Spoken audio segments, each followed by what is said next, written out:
All right, what's up, guys? We are doing the final element. Let me get a glass of water quick. Stay hydrated because you're about to get burned. Got him. All right, that's a terrible opening, but I'm sticking it in so you can cringe at me. We're going into fire now. The last element of this whole review of the base set. What we got: Necruff, 5/1 for 1 fire. When this Necruff destroys an opponent celestial battle, that opponent must expend 1 fire. It's attack aggro, it does some extra damage, and it's got 5 attack stat, which is good. 5 attack is where you want to be with a 1-drop, or 5 defense, vice versa. So, what's great about this card is your opponent plays something in defense position, you're still dealing some damage to them. It's pretty cut and dry what we do with this card. We attack, maybe we throw a lightning bolt of Zeus on it to give it to 7 and expend 2. We attack aggro with this card. Oof. What do we do after we get our Necrof out? Lazarus. Lazarus is another attack aggro card. It's a 7/2. Can attack twice during your battle phase.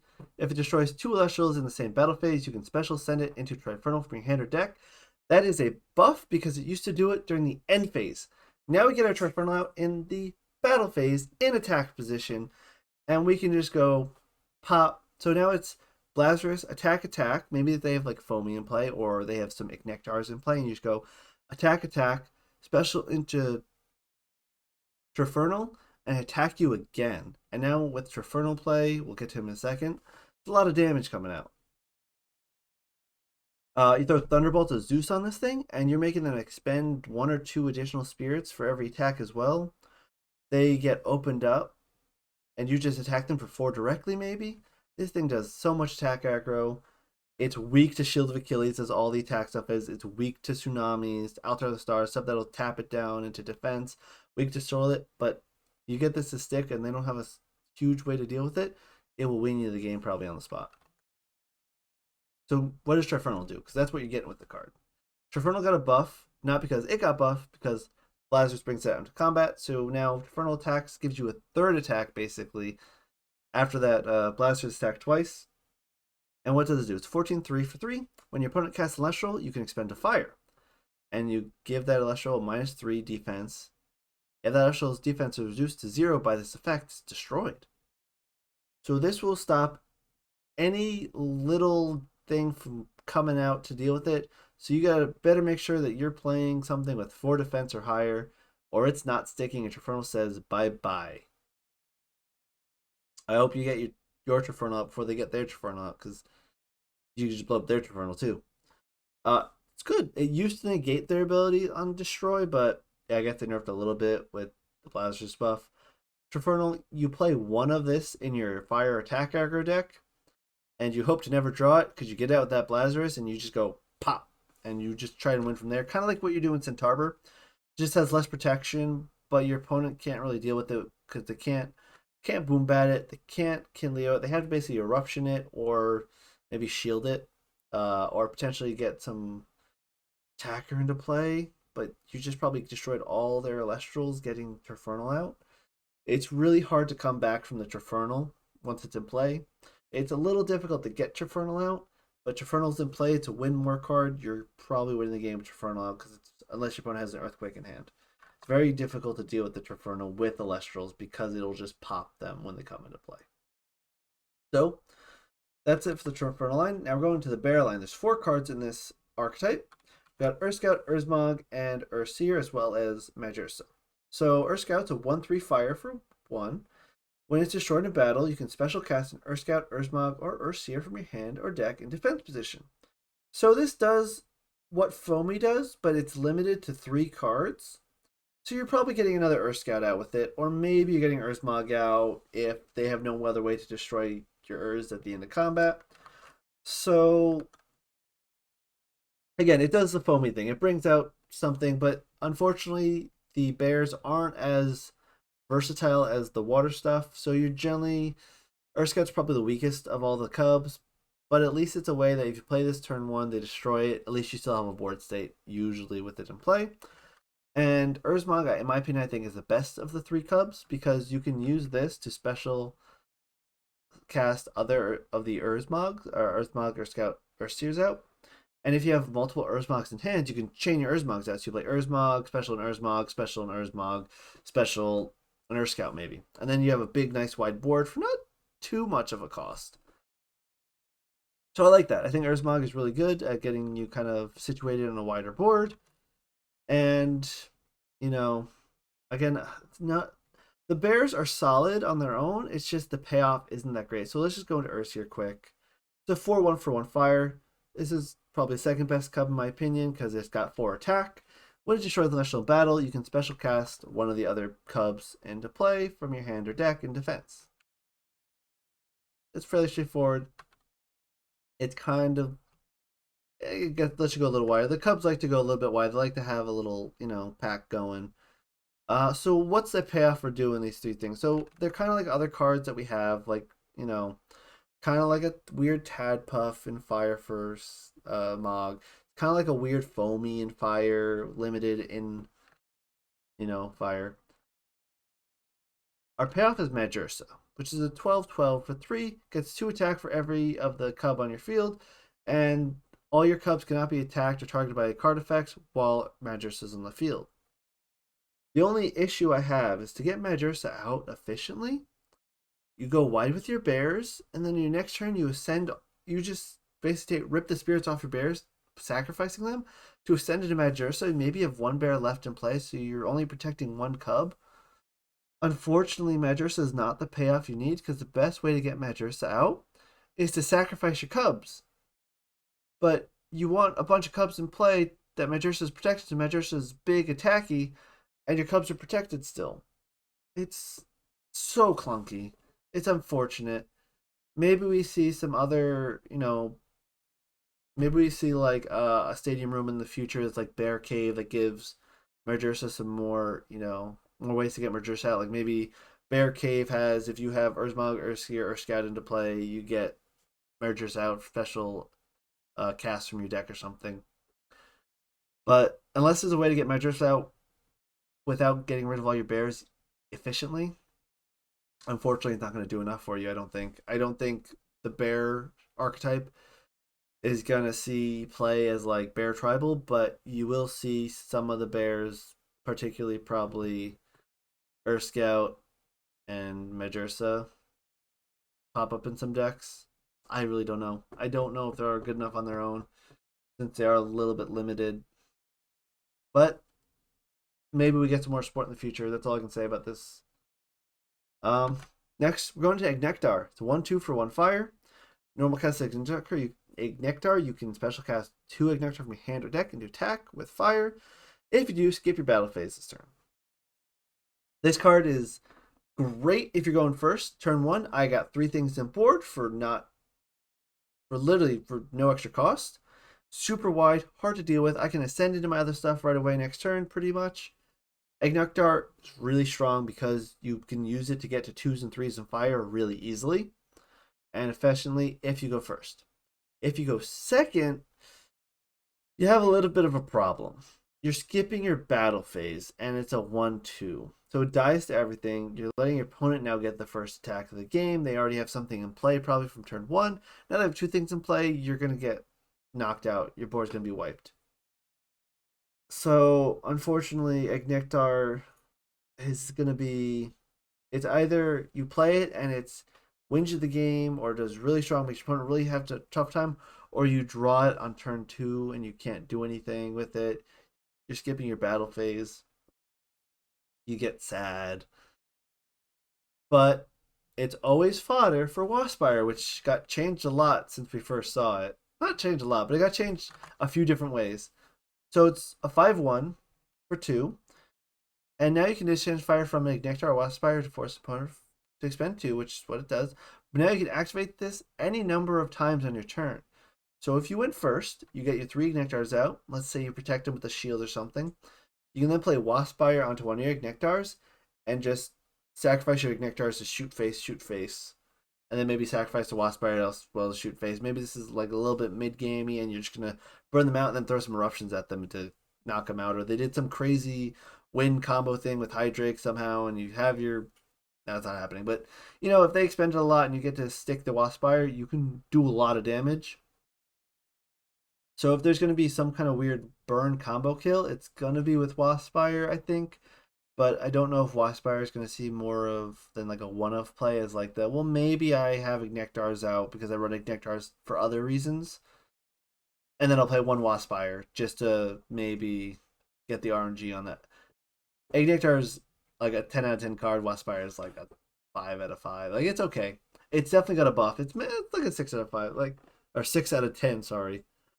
Uh, it'll do work when you want it to, but it won't always do work when you need it to. Like, it's good-ish.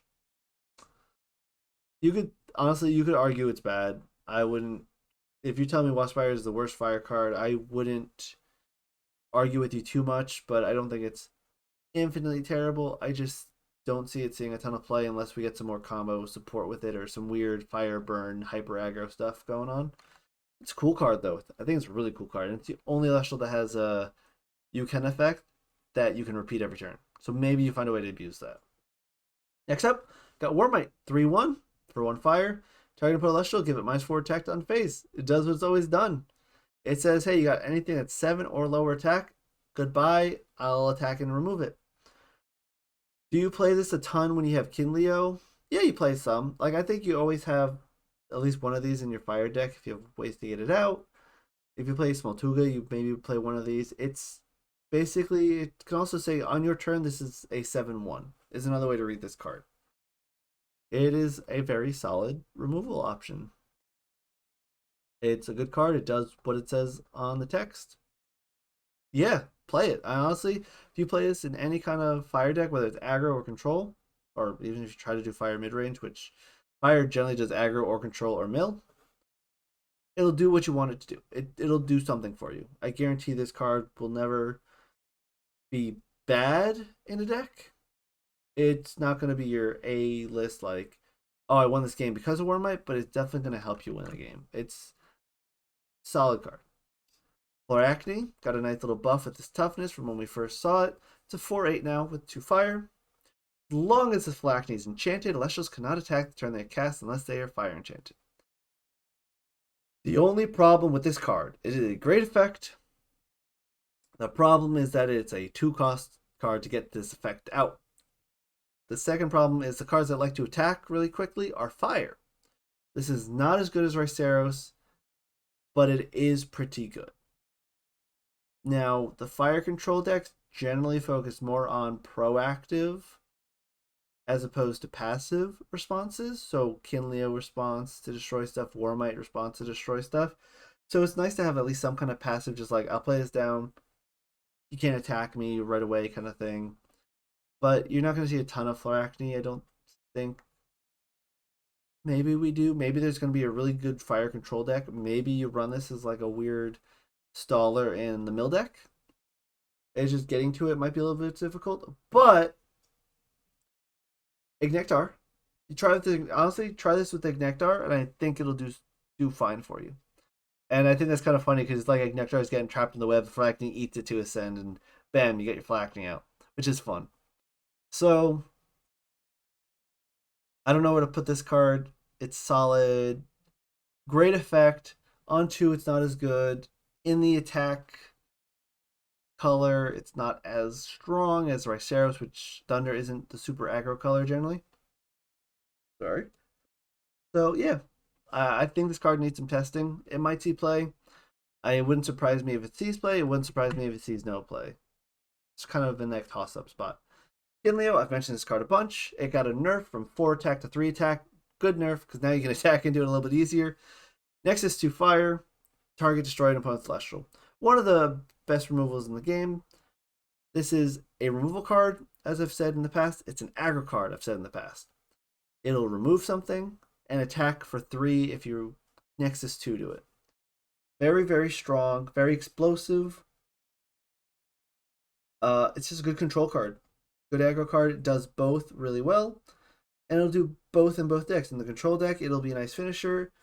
In the aggro deck, it'll be a nice opener to get the board state in a better spot to where you want it. So it's a good card. Any fire deck, you will not go wrong playing Kinleo in almost every single fire deck. Even the mill deck, which might try to combo mill with Hummbust or something, you play some Kinleos for removal. Like our destroy removal is a little bit limited in set one. We have again Boombat, Kinleo, Earthquake for direct destruction, and then Vertakwa for and Poison Tipped Arrow and stuff for like situational destruction. So this is gonna be good because it's gonna be stealing on play just because it will destroy Elestrals directly for on one. You can always just Nexus off of it onto something else. It's a good card. Trust me. Leonite with Sonic Core, one of my favorite cards. You get Leonite, which stops Invoke runes. Sonic Core out, stop counter runes. You can potentially win the game right on there. So what is it? 7-2 for 2. Long as it's in attack position, cannot cast Invoke runes. Neither player. So this again, if you can get this out, you don't need to attack with it. But if you can get out protect with it, right? That'll kind of open up your board state a little bit to get Sonic Core out now. And once you get Leonite and Sonic Core out, and your opponent can't attack over them, you win the game. Because they'll be unable to really deal with it. Because what you do with this deck is you also run Hephaestus and Hammer of Hephaestus, which you use to protect the Leonite. So that way they can't Boombat or Kinleo the Leonite, then open up the Invoke runes to get rid of the Hephaestus, to get rid of Sonic Core, etc. Very, very strong combo. And it's surprisingly more consistent than you'd think to get Leonite and Sonic Core out at the same time. And now, I used to do that with just Ryceros and some other shenanigans. Now you can do that with Ignectar and shenanigans. Ignectar, Ryceroses, Leonites, Sonic Cores, get them out faster. I think it's going to... I'm going to keep making sure that my ketchup and mustard control deck, the Leonite's ketchup, Sonic Core's the mustard, does something. I can't guarantee it's going to stay in the high, like, tier 1 decks where it kind of has been sitting in our community tournaments. But it's definitely going to be a theme of a deck that will work. How well will it work? Just don't run against any Pantera decks. That's all I can really say. Pantera is going to stop this really quick. Moving on to our next card. Sinder. And, oh, sorry. I'm going to talk about Sinder and Hummbust together. So, starting with Sinder. Sinder's a card that we kept saying, man, Sinder's a great card. It has no support. It doesn't have a ton of support yet, but we have some more mill support. So it's a 3-2 for 1 fire. When it receives 1 or more fire, opponents must send top 3 cards of the deck to the underworld. So every time you Nexus to it, enchant it, etc., you play it for turn, it'll mill your opponent for 3. That's what it does. It's solid. I have lost 1 game to mill before Hummbust was a thing. So I think mill might just barely be able to play. It's not quite there unless Hummbust goes crazy. But Sinder is there to help support it. But we'll go look at Hummbust now, because Hummbust is the more important thing for the mill deck. So Hummbust is a 1-2 for 1 fire, which means it dies to everything. When any player casts a rune, your opponents must send 2 cards from their deck to the underworld. So you can play this and protect it, and every time your opponent tries to answer it, you'll mill them for 2. Or, what a lot of us are thinking, is if you get this in play and you have like Drops of Lethe in your hand, Nogs in your deck, Ambrosias in your deck, maybe you play some Earth for Jatayas, and you try and just go crazy combo and just draw through a bunch of cards, cycle a bunch of cards with drops, and just try to play a bunch of runes all in one turn with Hummbust in play to mill out your opponent there, and then use things like Golden Apple Discord and Cinders to try to finish off the rest of their mill. Yeah, it might be a deck. If you have 1 Hummbust out, it'd be really hard to combo off. If you get 2 Hummbust off, you can probably combo off and win if you have enough cards with Drops of Lethe in your hand to go for the combo. If you get 3 Hummbust out, how have you not won yet? Like literally, how have you not won if you don't have 3? If you have 3 Hummbust out, like it's very good card for the mill deck. If we get more mill cards, like if we get a rune that's like 2, let's say 2 fire, your opponent's, send top 5 cards from the underworld to the deck, Hummbust instantly, like, mill deck will be too strong. So, unfortunately, Hummbust makes the mill decks, their support going to be a little bit, like, finicky in the future because maybe we make mill too strong with Hummbust combo and some support, but Hummbust combo mill will, I think, be a fun deck to play and not a fun deck to play against. Make sure you bring your Rise from the ashes against that Hummbust. Amphirix. This is another card I want to put in the Leonite deck. So it's a 3/3 for 1, which is met stats, as we've gone over with all the other 3/3s for 1. But this ability is whenever it's in your underworld, during an opponent's end phase, you can expend 1 fire and special cast it. This will constantly come back from the underworld. So if you're trying to get to 2 in fire, which for now it's just Blazarus and Leonite and Floracne, mostly Blazarus and Leonite you're probably going into, and mostly Leonite you're going into with this. This will be special on your opponent's turn. You could normal on your turn to get to Leonite or something. And then do it again. And you don't need to give it fire when you special cast it. You can, hear me out, Amphirix in your underworld. Get Leonite out with the Amphirix after you expend to get it out. Next turn, you do the cost again to play Thunder with it to get Sonicore out right away. This card's a 3-of in the Ketchup and Mustard control deck because you get Sonicore and Leonite out, whichever one you want, in almost every single instance. Very good. What else do you do with it? Maybe if you have a bunch in your underworld, you bring them all back on your opponent's end phase and then clear out their board with like a Kinleo and attack with a bunch of Amphirix. Now they have to answer a bunch of Amphirix and you just get another Amphirix back from your Kinleo that Nexus off of it. It's a really, really good support card. It is probably one of the best support cards Fire has, and it will do a lot of work. Is it ban-worthy? Probably not, but it's really strong. Dan said this card is going to be like on the boxes because A, it looks cool, and B, it's really strong. It's really strong. It might not see at first glance, you don't know what you're doing with it. It will do a lot of work, 100%. Next card, another great card. Same thing as I said with Tectorus. This is a good, this 1-cost card, 3/2, big beater. It's going to go to 4 when you play it. You get Hephaestus and Hammer out pretty consistently with the Valkyrie's deck. With the attack aggro deck, you're generally running Hephaestus to go find Thunderbolts. So you generally have Hephaestus out. Which is another 2 attack on this. Throw a Thunderbolt on it. It's another 2 attack. It's now at 8.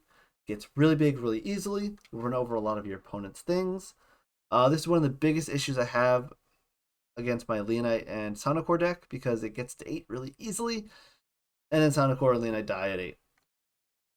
Yeah, but it's a really good card. If you want more information, go listen to my Tectorus video, or my other video about Tectorus.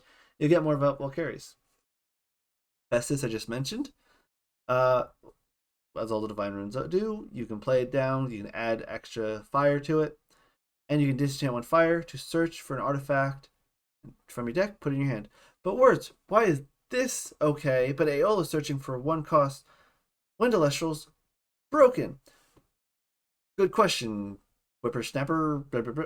So, at least with the artifacts, when you play an artifact, your opponent can respond to the artifact, and they can respond to the Elestral the artifacts have power to. So, Hephaestus is a great card because you can toolbox out your artifacts, and a lot of the artifacts are really good, but your opponent has more points to break your board with the artifacts, so Hephaestus can sometimes feel like he's not doing enough, but he's a great target for Kinleo to Nexus off of.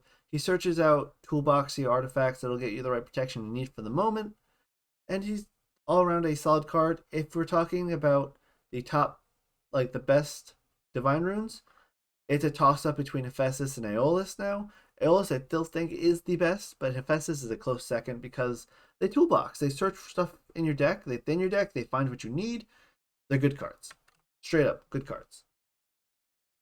Just Hephaestus is a little bit more, again, more points of, more things that your opponent can just, I can address that, I can address that. So it's a little bit more fragile than Aeolus would be. Volcanic Forge, it's a stadium. Probably the 4th best stadium in the element. I'm not going to go too much into it. That's the stadium thing. But if you notice, there's a change in the art. There's a Valkyries in the art now. Isn't that cute? A lot of the stadium runes, I haven't mentioned this yet, a lot of stadium runes from the original art that we got teased forever ago have new arts. Well, same art, but they added Elestrals on them. So this one has Valkyries. Olympus has Tempest on it. Atlantis has always had Foamy on it. But yeah, they added some stuff to it. I think that's a little cool art change. Hope you guys noticed that. Hammer Hephaestus, this is the fire artifact. Powered Elestral gets 1 attack for each enchanted rune on your field. As long as Hephaestus is enchanted, the Empowered Elestral cannot be targeted by opponent's Elestral effects.